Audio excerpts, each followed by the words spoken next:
Bom, primeiramente, boa tarde. Obrigado, Regina, pelo convite. Obrigado. Grande honra para mim estar participando dessa mesa. Não sei se estou falando próximo ou no microfone. Eu já vou dar um aviso antes a todos. Eu vou ficar vermelho durante a minha fala, mas eu não vou desmaiar, eu prometo. Não, é inevitável. Vou pedir só para o Daniel, por gentileza. Posso?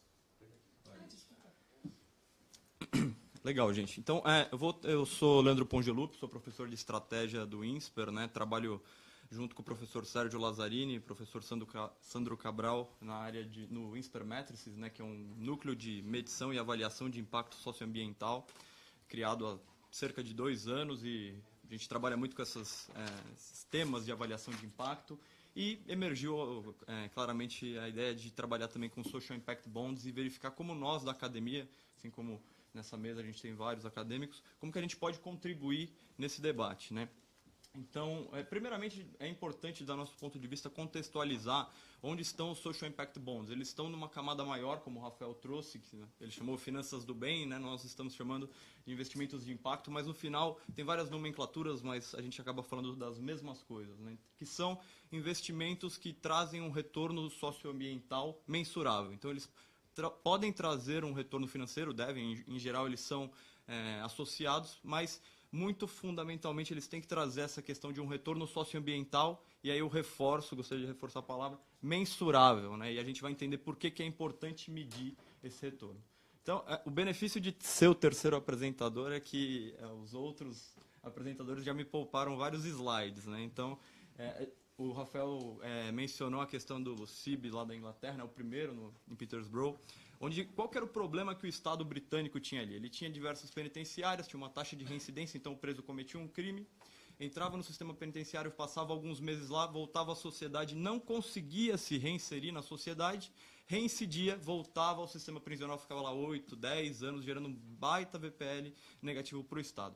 E aí, como o Rafael falou, a Social Finance vem e elabora um novo modelo, onde uma determinada penitenciária de Petersburg vai ser gerida pela iniciativa privada, só que é estabelecida uma meta para ela. Se você conseguir diminuir a taxa de reincidência dessa penitenciária que você faz a gestão 10% a mais do que eu, Estado, faço nas outras penitenciárias sobre as quais eu tenho a gestão sob o meu controle, você vai receber uma parte da economia que eu vou ter por não incorrer nesse VPL negativo, certo? Se você não conseguir atingir esse trigger, o que acontece? Você, gestor privado, não ganha nada, não recebe nada, e eu, Estado, vou continuar com níveis de incidência prisional, de reincidência prisional equivalentes. Então, notem, a gente tem o quê? O que a Laura e o Rafael falaram, tem uma alienação do risco. Você transfere o risco para o privado e, principalmente, você condiciona ele receber a remuneração financeira a ele atingir uma meta socioambiental, no caso social.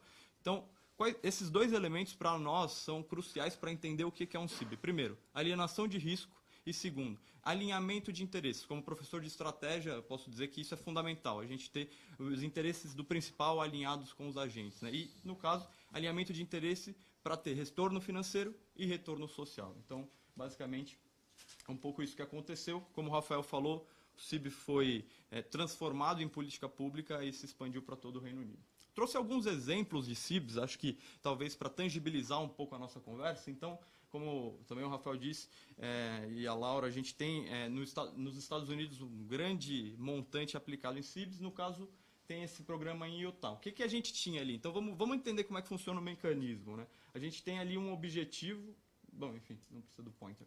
Tem um objetivo que é, as crianças em Utah, da primeira infância, elas tinham aula, algumas não conseguiam acompanhar o ano letivo da mesma forma que os colegas.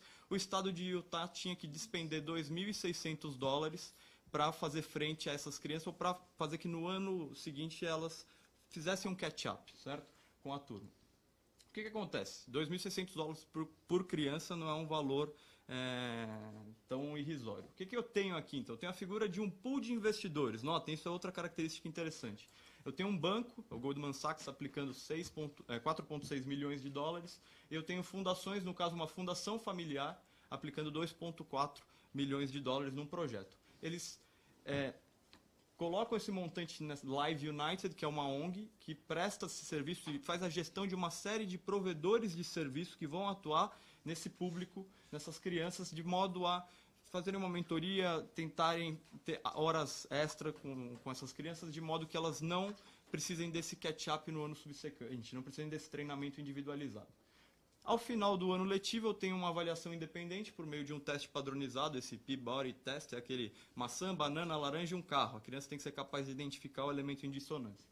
Esse avaliador independente verifica como está o desempenho das crianças, reporta ao Estado, tendo o desempenho, ou seja, reduzindo o número de crianças que não precisam dessa tutela do Estado no ano subsequente, o Estado economiza esses $2.600 e paga parte disso ao privado que repassa as fundações. Ponto interessante aqui. A entrada de banco, como a Laura falou, dos investidores, a gente tem uma pluralidade, e aqui é interessante que o banco ele entra com senior investment e as fundações entram com subordinate investment. Ou seja, ela se subordina ao investidor principal no recebível final. Por quê? Porque ela quer viabilizar o projeto. Então, notem, você tem vários investidores confluindo para viabilizar esse projeto. E, principalmente, a figura do avaliador independente. Portela certamente vai tratar desse ponto de avaliação que não é trivial. Muito bem.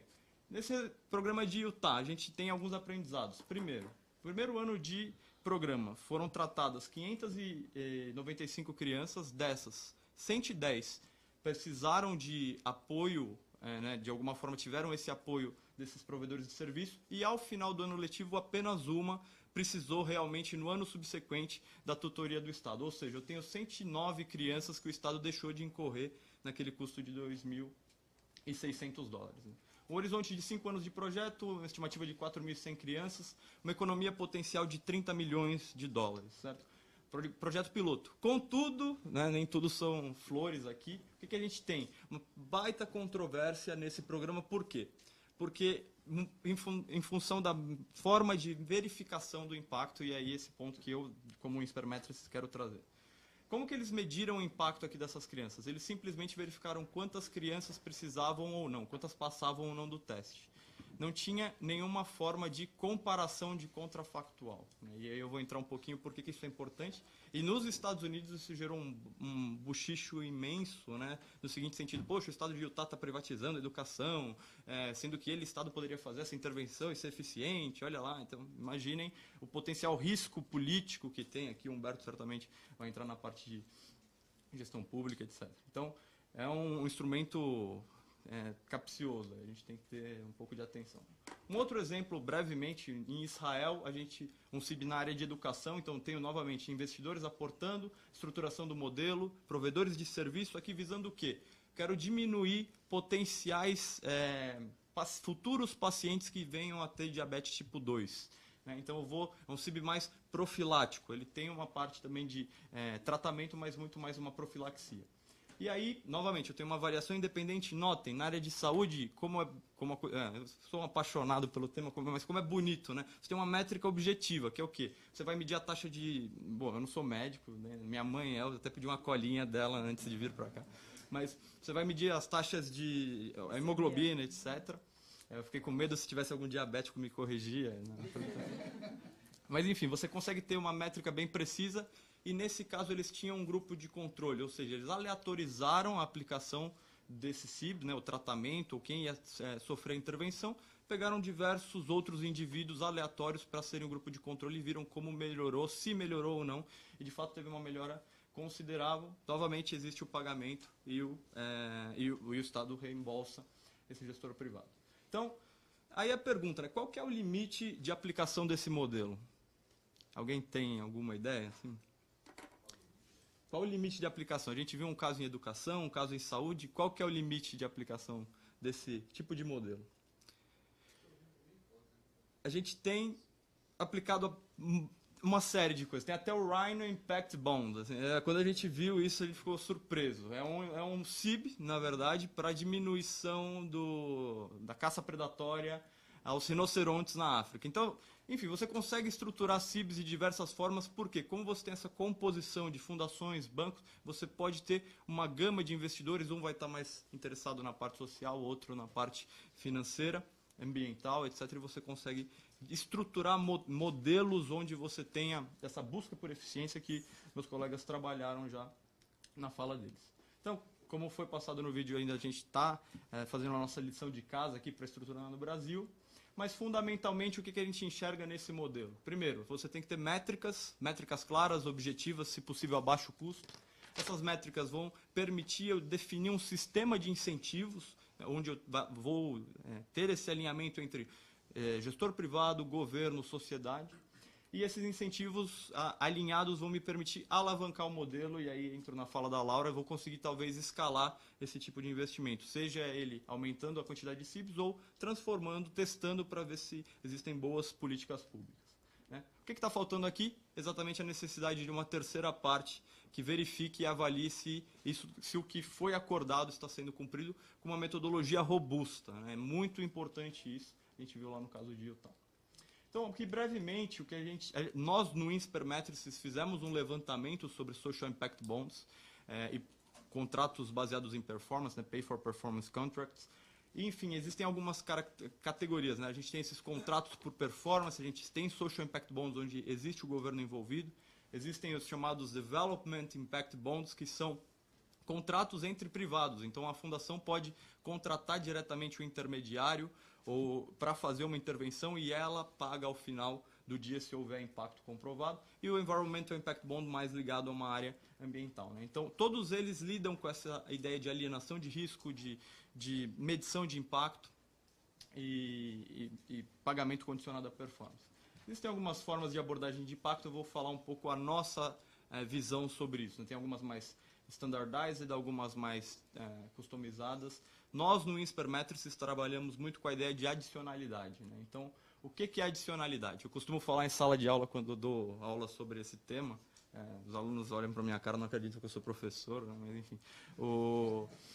Que é assim, você está em sala de aula, você faz a prova intermediária e você tira 5, e a média da sala foi 5. Ok. Aí você trabalha, pega um professor particular para te dar aula, e você chega na prova final e tirou 7.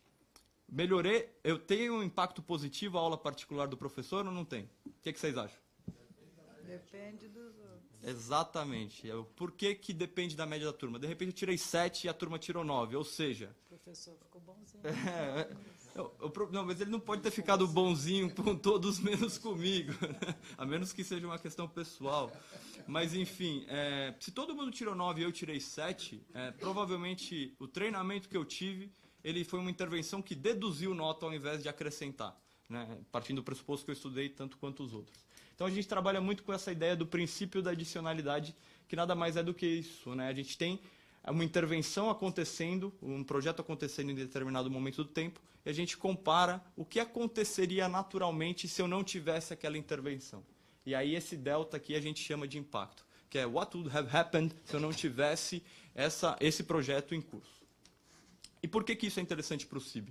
Porque para não cair justamente naquele problema de Utah, por exemplo, chegar ao final do projeto e concluir que, não, eu gerei um impacto positivo, mas será que esse impacto já não aconteceria naturalmente sem a minha atuação? Ok. Dado que a gente precisa de um contrafactual, a gente precisa comparar com a nota da turma, o que nós no Insper Matrices procuramos desenvolver como avaliação? Primeiro, alguns níveis de medição. Existem alguns economistas um pouco mais radicais que, não, tem que ser aleatório porque aí você corrige por todos os vieses possíveis de variáveis não observáveis. A gente é um pouco mais flexível nisso. Então, se eu comparar com um agregado local, então, eu sou um aluno, comparo com a média da turma, já é um primeiro passo. Posso melhorar? Posso. Se eu comparar a minha nota com um aluno mais parecido comigo, ou então se eu estou fazendo uma intervenção para melhorar a renda numa comunidade, eu comparo aquela comunidade com outras comunidades muito semelhantes, eu já dou um passo adiante. E, é claro, o nível Gold Standard seria aleatoriamente, porque aí eu corrijo por todos os possíveis viés. No âmbito do Matrices, a gente desenvolveu um guia para elaboração de planos de medição, muito com a ideia de fomentar essas boas práticas de medição na sociedade, né? Então, quem quiser está disponível lá. Tem uma ficha de avaliação, a gente procura até conversar com os investidores, muito para fomentar isso. E aí, para encerrar minha fala, não quero me estender muito, mas nós, como eu disse, fizemos um levantamento sobre Social Impact Bonds e Pay for Performance no mundo e chegamos em alguns resultados. Primeiro, como a gente pode ver, temos uma grande concentração de CIBs, né? 82% da nossa amostra são Social Impact Bonds, ainda que existam outros tipos. A gente vê que, em geral, em relação à métrica, muitos não especificam o que, na nossa visão, é um erro grave, a gente não conseguiu achar esse detalhe, mas a medição, a métrica e a forma de avaliação são cruciais, muitas vezes comparados com um dado agregado, etc. Então, poucas vezes com RCT, né, que são os Randomized Control Trials, que são esses aleatórios, até pelo custo. Enfim, temos tipos de avaliadores. Quem que, em geral, está avaliando o resultado de um CIB? Então, a gente vê a presença de universidades, grupos de pesquisa. Então, Matrices atua nessa forma. A gente não trabalha com avaliação de CIBs, mas a gente trabalha com avaliação de impacto. Acho que o GPP Lab deve ter essas dinâmicas aqui. Ela certamente trabalha com isso. Então, por quê? Muitas vezes a universidade ela tem a isenção que permite você atestar o resultado de uma política pública ou de uma avaliação de impacto. Mas não só. Temos consultorias, agências governamentais, entre outros, né? O que a gente tem também na parte de investidores? Quem são os investidores mais frequentes? Então, tanto o Rafael quanto a Laura comentaram a presença muito forte de fundações aqui apoiando esse tipo de contrato, mas não apenas elas, temos investidores de impacto, bancos. Notem que existe uma miríade aqui de tanto investidores que estão mais preocupados com o social, investidores mais preocupados com o financeiro, investidores que estão preocupados com ambos, né? Alguns dados, não vou me alongar muito. E como estão os CIBs, né? Em que estágio eles estão aí no mundo, né? Grande maioria em fase ou de design ou implementação, como os meus colegas falaram. A gente tem ainda uma necessidade de track record, está tudo por fazer. Creio que aqui no Brasil está mais ainda por fazer, graças a Deus. Enfim, temos boas pessoas, como nessa mesa, trabalhando nisso, preocupados com isso, para a gente desenvolver esse tipo de mecanismo. E na minha visão, eu creio que na visão do Matrices, é fundamental para o desenvolvimento social, porque, como eu disse novamente, ele alinha interesses de governo, gestores privados, ONGs, e principalmente da sociedade como um todo. Okay? Obrigado. E, bom,